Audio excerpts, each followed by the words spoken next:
Good evening, and today we've got Rachel Ward with us, award-winning novelist of cozy crime. Thank you for coming. Nice to meet you.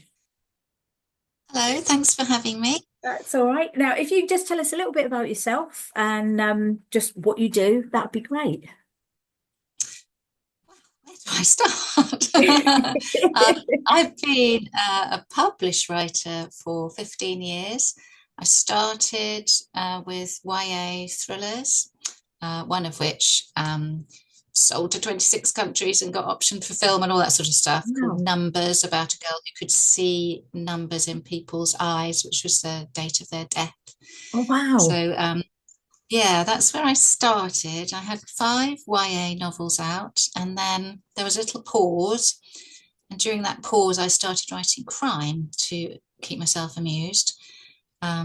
So I've written a cozy series, the fifth book of which was just out last month, which is based in and around a supermarket in a little market town in England. And I've also written a couple of thrillers. Um, just to mix things up a bit. And I've got to be honest, and, yeah, go on, sorry, you carry on. oh, yeah, and I've written my first non-fiction book this year, which was out last week. Oh my gosh, And really? that's my first venture into self-publishing as well. So Brilliant. I've published a book about how to write a cozy crime, a cozy mystery. Well, I have got so So many questions for you. And actually, one of them is about writing non-fiction because I knew that that was quite a new venture for you. yeah. What have you Mm, found difficult doing that? You know, for to go from fiction, obviously you've got that wealth of knowledge of all those previous books that you've published. So you're in a really good place to tell people how to do it. So how mm. different though did you have to think about writing a non-fiction book? It is very different. It's actually, I found it quite almost relaxing because Oh, it's really? not, although I'm writing quite personal stuff, because Mm, it is sort of pouring 15 years experience into my book and trying to make it as helpful and encouraging and useful as possible. It's non-emotional. When mm, you write fiction, mm. inevitably you get caught up in the ups and downs of your characters. And I mean, if the book is worth reading, you as a writer, you get caught up in it. Yeah. And it is more of an emotional personal thing, I think, fiction. Mm. But non-fiction, it felt like a job, Oh, which lovely. was quite nice. Yeah. This is a job. I'm going to a job of work, and I had a project plan. And yeah, and I did some prep work for a writing retreat last September at the lovely Devon Retreats for You in Sheepwash in Devon. And I thought, well, what else can I do with all this prep work actually? And I thought, well, I've done the work, and what else can I do with it? So I thought, well, I'll turn it into a book. In fact, needed a lot more work than the stuff I'd already done. And I had to think my way through, for people who are maybe writing their first book, what do they need to know? And it's surprising when you've been doing it for as long as I have, how much stuff you just absorb and kind of take for granted. But if Mm, you're a new writer, you don't know all that stuff. mm, So, just, things about plotting and planning, which you don't have to do. You can just write, there's mm. nothing wrong with that. But then sometimes if you get stuck, it's worth going back to the basics of plot. Mm. And that can unstick you. You can Yeah. find where you've gone wrong. Yeah. Um, and then, chapters on what to do when you get stuck, which everybody does. Mm. Um, Ways to unstick your mind and carry on. So It's just loads of things. when you're writing fiction, obviously even doing mundane tasks like washing up or whatever, you suddenly think of something. You think, "Oh, I want that for that character. I must remember it's for that." Are you finding with a non-fiction, it's like, "Oh, I need to tell them about that. You know, I need to put that in the book." You know, is it a different sort of haha moment where you've got to? It's very, it's actually that's very similar actually. The Mm, the fact that you're thinking about it all the time. mm, So I think whatever project I'm working on at the moment, my brain's thinking about it in the background. mm. Usually, I have my best thoughts in the bath. So, and I always forget it because I like have a bath late at night, and I think, oh, it's with fiction with a plot idea. I'll think, oh, that's how to fix it. Or with non-fiction, oh, I haven't done a section on whatever. And it's too late then because I'm not an evening person at all. It's too late to hop out of the bath and start writing. So I Yeah. scribble notes down or put a note on my phone, tackle it tomorrow morning. You need And I always forget this is my best place. So actually, really, if I'm stuck, I should go and have a bath at 11 o'clock in the morning or whenever. have a really big whiteboard in your bathroom that you can write your notes on. Yes, yes, a wipeable whiteboard. Waterproof pen. Going out for, yeah, but going out Oh, for a walk is a good thing if you're yeah, stuck and yeah, things mm, pop into your head. You can set your brain a question before yeah, you go to sleep. yeah. And actually, brains are so clever Mm, that if you deliberately ask yourself a question as you're falling asleep, sometimes you wake up and ping, yeah, your brain's done the work for you overnight. yeah, It's pretty um, yeah, it's pretty interesting actually how smart you are. We know we all are yeah, without realizing and how yeah. powerful our brains are. Absolutely, that subconscious mind kicking in, definitely. And you say that this, Yeah, the non-fiction book is your first dip of your toe into self-publishing. How have you found that? yeah. Um, well, I was again, I thought I want to self-publish because to be honest, I had an upset with a publisher last year. Mhm.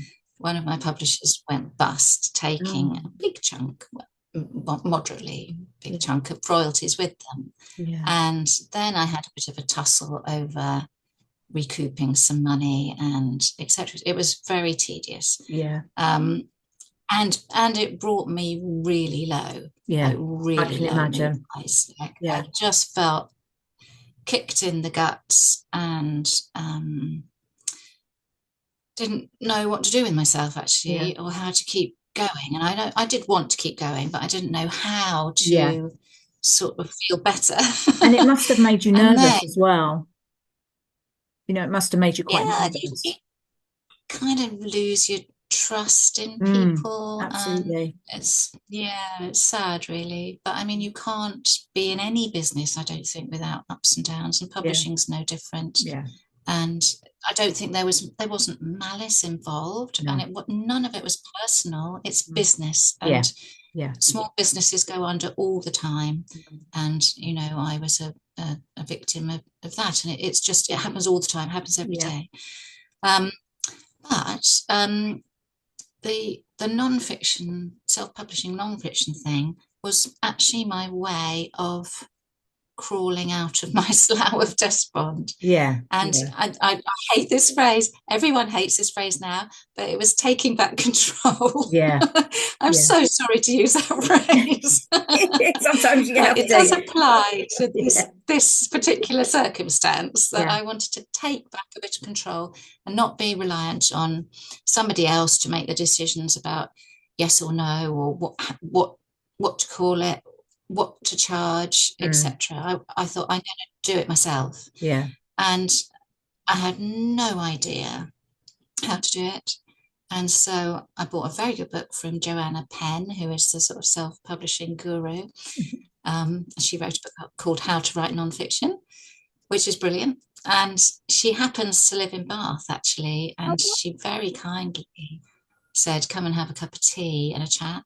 And she sort of filled me with enthusiasm and the Good. self-belief that Yeah, I could in fact do it. And again, it was I just did it really methodically and just made a big project plan and just went through step by step. And when I felt overwhelmed, I would go back to my lists and just, you don't have to do everything at once. If you do one thing a day, that's progress. yeah, It's fine. You get there in the end. And I also learned that I'm very bad at this. I learned it's okay to ask for help and it's okay to accept help. yeah. It's not a sign of No, weakness. and It's actually, it's difficult to do, isn't it? You're quite right. The two things very difficult to do. People don't want to ask for yeah, help, and receiving it, like you say, yeah, nothing to be yeah. ashamed of, and it obviously has helped you massively. So It really, really Mm, has. Because I found a very nice friend who formatted it for me, mhm. which I hadn't got a clue. And another very nice friend designed the cover and didn't ask for commercial rates. He asked for a contribution to charity instead, Oh, which was fabulous. amazing. And Mm, he's done an amazing cover. And other friends read it through, and people have provided quotes for me. And um, it's it's not just the fact that it was out last week and I've done it, and actually I've sold some, and it's amazing. mm, That's brilliant. yeah, But also I've felt really supported by my writing friends, yeah. and that's just a wonderful thing. And it has, It is. It helped is. to restore my faith in human nature. Absolutely, because as writers, it's very much a solitary thing, isn't it? Even writing Yes. nonfiction, it's still a solitary thing. So to have Yeah. that input, for a nonfiction book must have been fantastic, to get that, those, Yeah. like you say, quotes and advice.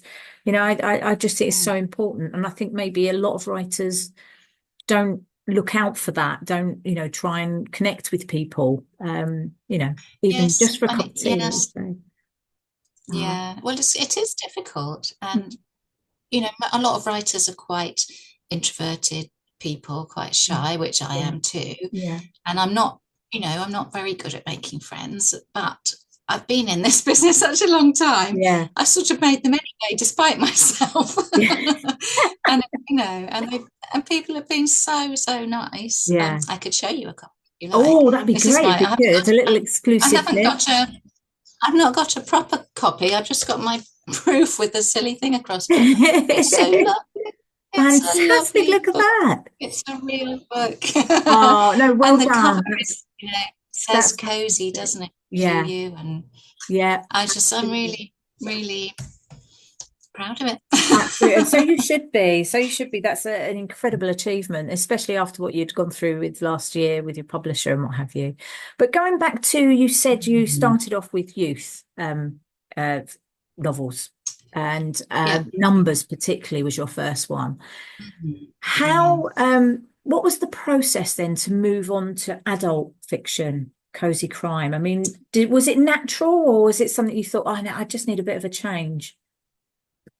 It was natural. Mm, I had five YA books published, and then I'd written a sixth one, mm, and it got stuck at the publisher. And mm, I rewrote it two or three times, mm. and my publisher kind of liked it, but they would only take it on if it sold to America and Germany.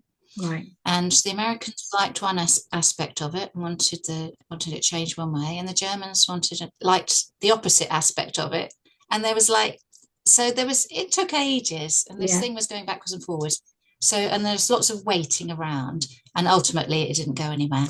But there was a lot of waiting. While I was waiting, I thought, well, I'll write something else, which is always a good thing. I mean, there's so much waiting in publishing, and really, do not sit refreshing your inbox. Get on and get on Yeah. with the next thing. Yeah. That's good advice, actually. um, That's good advice. yeah, yeah. So I thought, well, I'll try something else, and I'd had an idea for a. Originally, I thought it was might be another YA novel, but a YA crime novel Mm, about a Saturday girl at a supermarket who is an amateur detective. And I started writing this, and and it just instantly occurred to me that it wasn't a YA book, and she wasn't a Saturday girl. She was 20, 19, 20, 21, and she worked there, and she was very bright, and um, she was a bit of a maths whiz, so she liked, all the 3 for 2 offers, and she yeah. could work out what the best thing was and advise her customers. And she was a people person, so she loved talking to her customers. And in the back of my head, I thought, well, she actually could have gone to university, but she chose to stay at home because she has to look after her mum, who had agoraphobia and all sorts of issues. So she pretended she failed her A levels so she could stay at home with her mum. And actually, she loves working in this supermarket, which I made up, which is called Cost Save, in a town that I made up, but is actually the town I worked in for 10 years, which is Keynsham, between Bristol and Bath. And I started writing, and for the first time ever, I just wrote it chapter by chapter, and I sent each chapter to my husband, who was quite ill at the time. And the tone of the novel, it was quite light, and I knew it was sort of, it just didn't exactly write itself, but I felt very comfortable, instantly with where it was going and the tone of it. And he was, at that point, he was waiting for a heart transplant. And I needed to write something lighter, because all my YA books are very, very dark, actually, really dark. So although this is crime, it's lighter. And so I sent it to him chapter by chapter, and I could hear him laughing at the right bits, in the other room when he was reading it. And he eventually had to go and live in hospital while he was waiting for his transplant. And I carried on writing and could still send him chapters, and we could talk about them when I went to visit. And it was just it turned into this lovely thing. And it was something other than his illness, which was, completely dominating our lives. And we had no idea what was going to happen, and it was all desperately serious.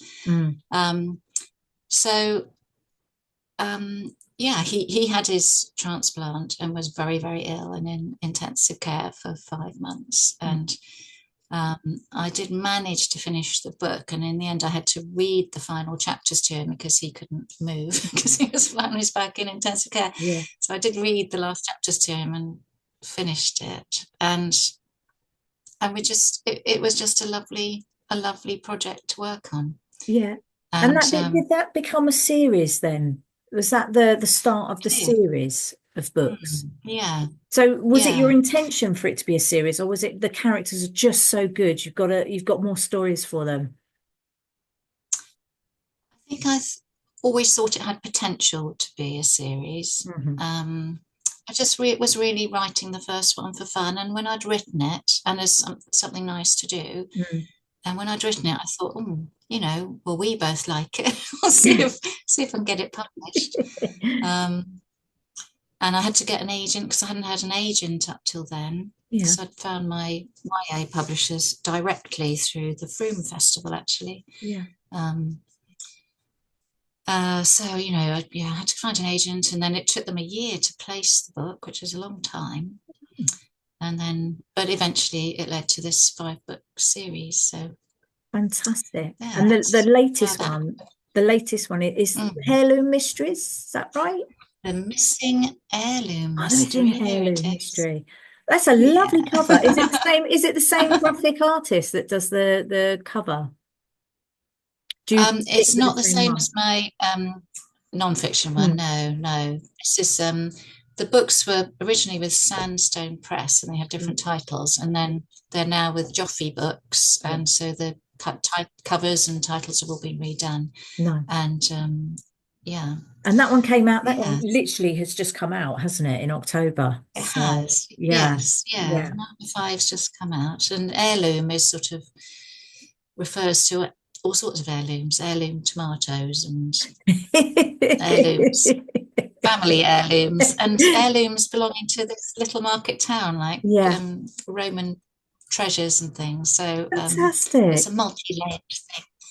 Brilliant. And I mean, I can't even imagine where to start writing crime, if I'm honest with you, because there's got to be that element of surprise somewhere, or a twist, and I just think people who write crime like yourself, your brain must just be like a jigsaw puzzle, keep plopping things in and out of your brain to get this story in the right order. And I know that's good plotting. How do you go about doing that without giving your trade secrets?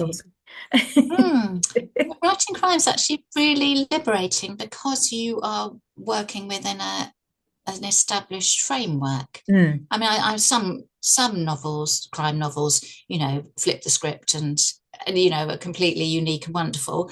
But but I'm fairly standard crime writer. So, you have a murder at the beginning or a crime at the beginning. You have another one in the middle. You have things going horrifically wrong towards the end, and then it all gets resolved and everyone lives happily ever after, apart from the criminal, because justice is always done. Yeah, In cozy absolutely. crime, Yes, justice absolutely. has to be done. And I find that structure really helpful. Um, and you can, divert away from that basic structure and play with it. Mm. But I find it's a great thing to start with, to know that your readers expect some basics, Yeah. which you have to provide. And also, as you're writing, you must always remember, that the spine of the story is the crime plot. So if you're getting lost in the middle, come back and ask yourself, how does this chapter contribute to solving the crime? And if it doesn't, because in cozy crime, a lot of it's about character development and, how are people getting on? And you can have subplots about allotments and vegetable competitions and things like that. But you must remember that the actual spine of it is the crime plot, and so you must come back to that. So I think it's really, I would, find it difficult writing general fiction without It's that interesting. framework. That's really interesting you said that. And red herrings, ever more than one? Red herrings. Oh yes, sprinkle them in, yes. And you don't have to do it as you go along. You can always get to the end and read through and think, well, it's too obvious. I need to go back and sprinkle some red herrings in. That's fine. Right, Yeah. okay, so that's how you do it. I've And always then, wondered. twists and turns at the end. So sometimes I've changed who done it, because as I've been writing with one person in mind, I feel it's become too obvious, and so then I've chucked away my ending and done a different one. So wow. Yeah, brave. Yeah, that whole cutaway, something else. Yeah, no, I think that's ever so brave. And I've got to be honest, I do like to chop a character out every so often in some of my scripts that I write. So yeah, it's actually quite, like you say, liberating to, you're serving no purpose. I'm going to put something else in. So, and you originally talked about having a community, a writing community. Now, for the Blandford Literary Festival, you are actually doing a talk for us, and it's actually at the Parish Centre at 4 o'clock. And that's with, is it SJ Bennett you're going to be doing the talk with? Yes, And Sophia Bennett, yes. how has that relationship come about? Was that purely a meeting of minds, both very, creative and what you do? We go back a long way. So we were both YA writers with Chicken House Books, who are based in Frome. And I think we first met at a Chicken House do in London in probably 2009, or it might even have been earlier. And we've been friends since then. And, we've both had ups and downs in our writing lives, to say the least. And we've kept in touch. And she is almost, I would say, the queen of cozy crime, because her series, Her Majesty Investigates, is fantastic, and it's done so well and sold to so many countries. And we actually had lunch, can't remember when, but we were having lunch one day in London, and I said, oh, what are you doing now? And she told me about this idea, and I went, oh my God, you've got to write it. You've got to write it. Yeah. Imagining the Queen as an amateur detective. It's amazing. And she is so the right person to write it, because she likes doing the research, and she has all sorts of contacts, and she's brilliant. So it's a very good pairing. Really, really happy. No, that's brilliant. And obviously people can come along and listen to your talk, which is it's clued in with Agatha Christie, isn't it? To tie up about it's sort of walking in the footsteps of Agatha Christie, and how sort of modern cozy crime sort of owes a debt to previous crime writers like Agatha Christie and Dorothy Sayers and Yeah. Alexander McCall Smith and Mm. MC Beaton and people like that. So Yeah. there's a whole history, and here we are now. But Mm. I love this pairing, Mm. and the conversation should be really interesting Yeah. because her detective is, up here, the Queen, and my detectives are working in a supermarket, but we're both, within the same genre, and Absolutely. so yeah, it should be a really, really good chat. Yeah, definitely. And that's, let me just say again for anyone watching this, that's going to be at the Parish Centre at 4 o'clock. Actually, you're very busy because later on after that, I think you're in the panel of What Three Things, which is a That's group of right. authors coming together, and you're going to be, I don't know all the questions, but evidently there's some questions put out there to people who are writers and are interested in writing, and it'll give them something to think about. That's at 5 o'clock, no, 6 o'clock, I think, again at the Parish Centre. So, Yes, that'd be that's it. great. Yeah. So we'll obviously get to see you for sure over that weekend. I'm going to be there all weekend. I'm not going to, I've Brilliant. got I'm so really many looking questions I forward want to to it. ask you, but I think I may as well wait Uh-huh. until your talk and I can ask you then. And will you Okay. be doing a Q&A, will you be doing a Q&A at the end of your talk as well with anyone coming Definitely, in? yes, because quite often that can be the, most exciting bit. I think the chat's going to be good, but we will have Yeah, time for questions, so we can answer anything about crime writing, also about the publishing industry, because yeah, we've both got, long experience in it. yeah, How do you get published? Do you need an agent? Um, Writing in different genres. There's loads of things we can answer questions on. So, please come along yeah. with your questions. There will be time And will at there the be end the for that. opportunity for them to even purchase your non-fiction book as well as your fiction? There will. I will be bringing some along with me. So, Brilliant. yeah. That's fantastic. I can't wait to meet you. Can't wait to hear your Thank talk as you. well, and also the panel. Thank you. Thank you ever so much, Rachel. Really, I could go on all evening because there's so many questions I want to ask, but I will wait until, You're well, welcome. less than 2 weeks now. So Yes, yes. we will be Soon. seeing you then. All right. Thank you ever so much. Lovely. And see you at Thank the you. Literary Festival. See you then. Bye bye.